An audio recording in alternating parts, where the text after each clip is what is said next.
The review that Variety gave us when we first went on the air in September of 1966. Star Trek won't work.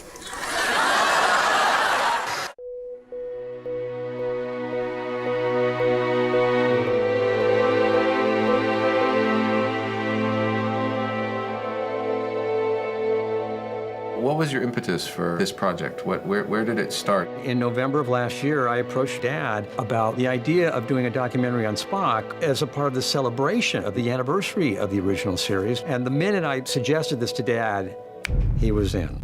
When word came out today that actor Leonard Nimoy had died, the president said, "I love Spock."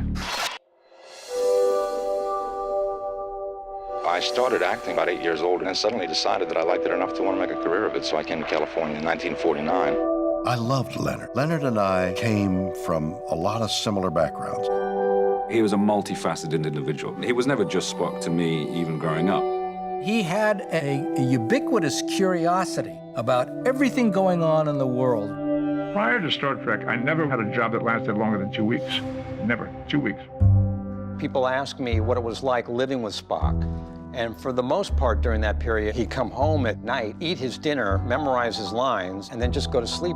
He was trying so hard to get this career going. It took a toll on his family life. That he was occasionally Leonard-like, but mostly he was Spock. Everyone feels a little bit like an outsider. I would argue the most interesting people seem to. I think people recognize themselves in him. One of the things that I really respect about your dad was his love and affection for the fans. To create a character who leaves a mark on the society that strikes a chord that resonates. Leonard Nimoy did that. Leonard was a self-made Renaissance man. You made the world stand up and listen. Fascinating.